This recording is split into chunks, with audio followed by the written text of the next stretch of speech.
that I think are told what to say. But, you know, in solving all of these wars, they don't even write about it. You know, I saw major wars. I saw wars that have been going on for 31, 35, and 37, and a couple of quicker ones. One that was going to go into a full-blown deal very quickly. You know what the one I'm talking about. It was a big one. But they don't even write about that. No matter what I do, no matter what, and you know, this is not anything to do with you. It's probably to your advantage in a certain way. But no matter what I do, no matter what deal I make, from my standpoint, you'll come out good. Maybe President Putin will come out good. But they'll say, Trump was absolutely horrible. It's just that, and I've lived with that for a long time. I've lived with it since just before the first election. I used to get great publicity. Now I get the worst publicity anyone's ever gotten in office, but I won in a landslide, so that people understand. They're the only ones that count, ultimately. But I've also had great reporters. I've had journalists that are very good. But it's very sad when you do the right thing. As an example, they said, because of the fact that Vladimir Putin came to American soil, this was a tremendous defeat for Donald Trump. No, it was really wonderful that he did it. It was a hard thing for him to do, to be honest with you. It was the opposite of what they said, but they said it. Now, if he didn't come, they'd say that was also bad for Trump. You know, there's no way. And there's just a great dishonesty of the press, and I think that's why it's lost its credibility. You know, its credibility is at an all-time low. We have a thing going on right now in D.C.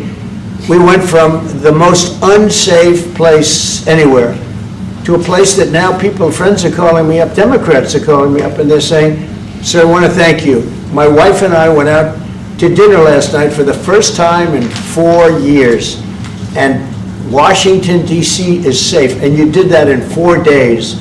I'll tell you, it's safe. I had another friend of mine, he has a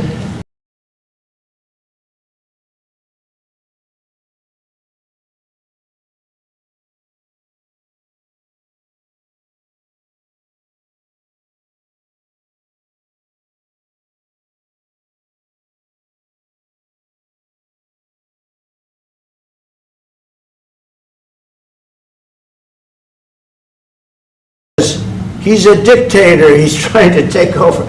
No, all I want is security for our people. But people that haven't gone out to dinner in Washington, D.C. in 2 years are going out to dinner. And the restaurants the last 2 days were busier than they've been in a long time. So I walked around yesterday with MTG. If you can walk around with D.C. with MTG and not be attacked, the city is safe. Thank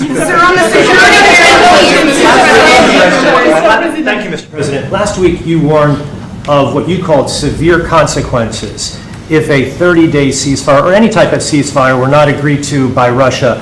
Will there be severe consequences? Does that change because I don't think you need a ceasefire. You know, if you look at the 6 deals that I settled this year, they were all at war. I didn't do any ceasefires. And I know that it might be good to have, but I can also understand strategically why, well, you know, one country or the other wouldn't want it.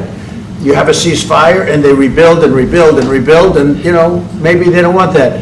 But if you look at the 6 deals that we made peace and you know, long-term, long-running wars, I didn't do any ceasefires.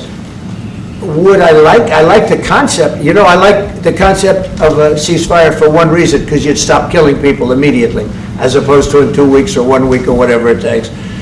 But we can work a deal where we're working on a peace deal while they're fighting. They have to fight.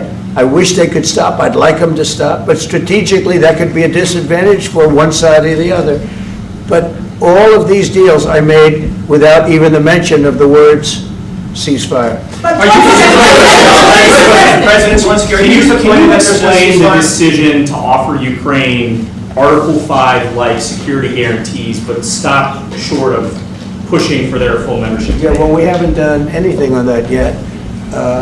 If you look back and you go back long before President Putin, it was always a statement that they would never allow Ukraine into NATO. So that was a statement that was made, but we haven't discussed any of that yet. We're going to be discussing it today.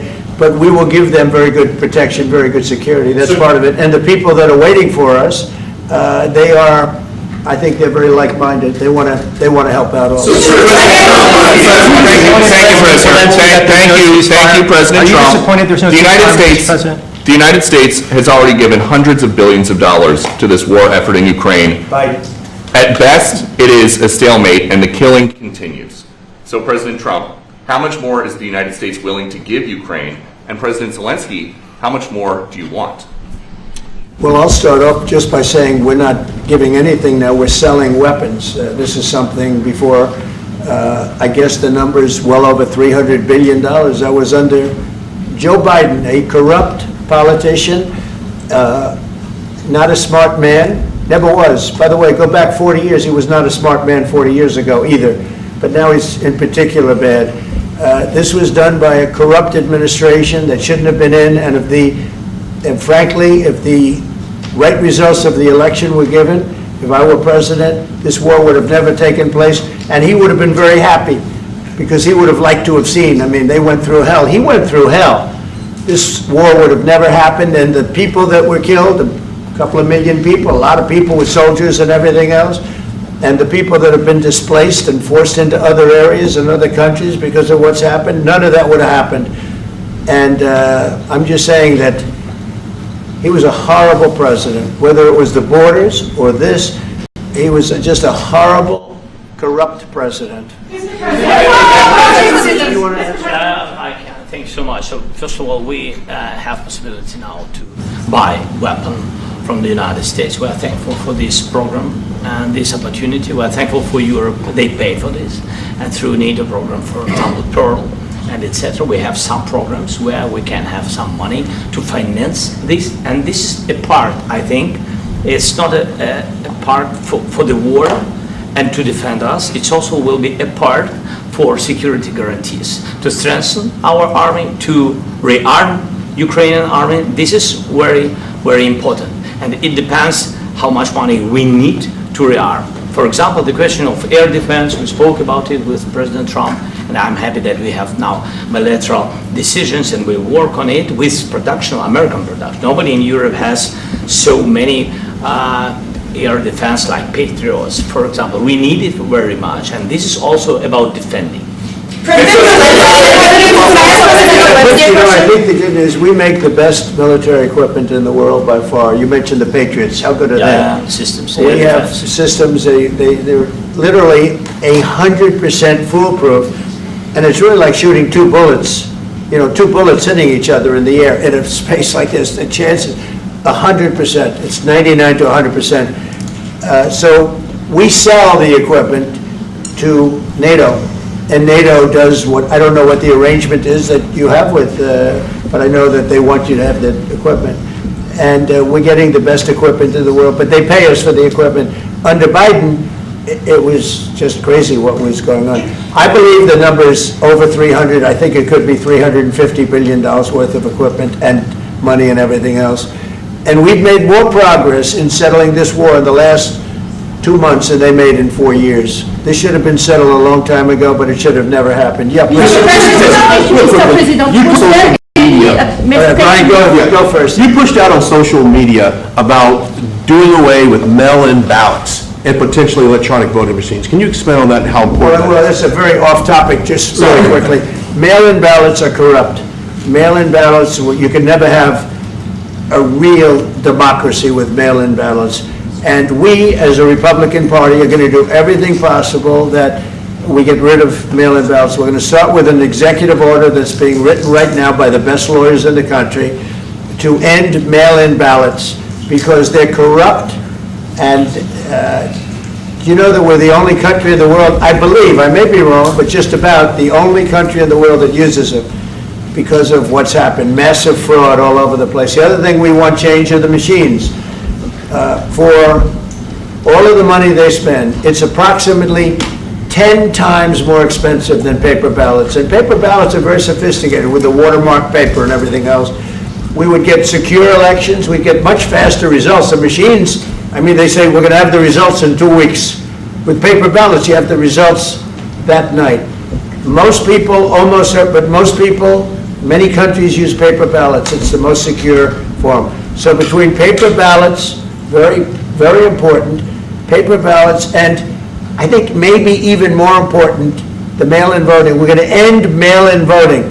It's a fraud. If you have mail-in vote, even Jimmy Carter with this commission, they set it up. He said the one thing about mail-in voting, you will never have an honest election if you have mail-in. And it's time that the Republicans get tough and stop it, because the Democrats want it. It's the only way they can get elected. Because with men and women's sports and with transgender for everybody and open borders and all of the horrible things, and now the new thing is they love crime. They're fighting me on the fact that I've made Washington, D.C. safe. We're not going to get mugged, beaten up, or killed like all the people you've been watching get so badly hurt. I'm glad, I hate to take your time with this, but I'm glad you asked me that question. Sorry. We're going to stop mail-in ballots because it's corrupt.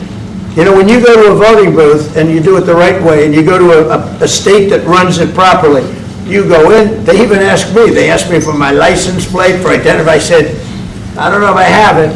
They said, sir, you have to have it. They're very impressed, actually. But it's very hard to cheat with mail-in voting. As you know what happens in California, it's so corrupt, where some people get 5, 6, 7 ballots delivered to them. Now, we got to stop mail-in voting, and the Republicans have to lead the charge. The Democrats want it because they have horrible policy. If you have mail-in voting, you're not going to have many Democrats get elected. That's bigger than anything having to do with redistricting, believe me. And the Republicans have to get smart. We're not going to have a country. I said for a long time at rallies, you need borders and you need free and fair elections. Those two things, otherwise you don't have. We have strong borders now. In 90 days, Mr. President, we didn't have 0 in 3 months. Not one person came in illegally into our country. In fact, even I find that hard to believe, but it's run by a little bit of a liberal group that put out the numbers, so I guess it's, but 0, 0, and 0. You go back a year ago, 2 years ago, 3, millions of people poured into our country. It was terrible. Thank you very much. What guarantees do you need from President Trump to be able to make a deal? Is it American troops, intelligence, equipment? What is it? Everything. And really, it includes two parts. First, strong Ukrainian army. That's what I began to discuss with your colleagues. And it's a lot about weapon and then people and training missions and intelligence. And second, we will discuss with our partners. It depends on the big countries, on the United States, on a lot of our friends. And Mr. President, are you willing to commit American troops to that NATO-like protection in order to get President Zelensky to a deal today? Well, I don't know if you define it that way, but NATO-like, I mean, we're going to give, we have people waiting in another room right now. They're all here from Europe, biggest people in Europe, and they want to give protection. They feel very strongly about it, and we'll help them out with that. I think it's very important. I think it's very important to get the deal done. You've been involved with the peacekeeping in Ukraine since your first day in the administration. What would you say to the Ukrainian people right now who are suffering under the Russian attacks and hoping that the American people will stand with them? Well, I know Ukrainian people. I've known many over the years. They're great people. They're smart. They're energetic. They love their country. I mean, they love their country, and we want to get this war ended. That's all I can do. I love the Ukrainian people, but I love all people. I love the Russian people. I love them all. I want to get the war stopped. Very important. Mr. President, was there any aspect of your discussion with Vladimir Putin that left you disappointed? Look, we just spoke to, I was just telling the president, I just spoke to President Putin indirectly, and we're going to have a phone call right after these meetings today. And we may or may not have a trilat. If we don't have a trilat, then the fighting continues. And if we do, we have a good chance. I think if we have a trilat, there's a good chance of maybe ending it. But he's expecting my call when we're finished with this meeting. Thank you very much.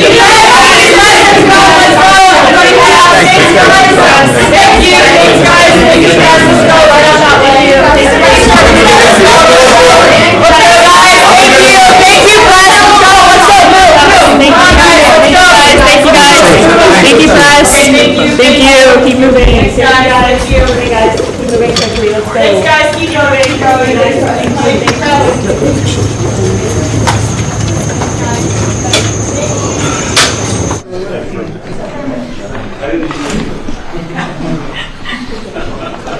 Chairman.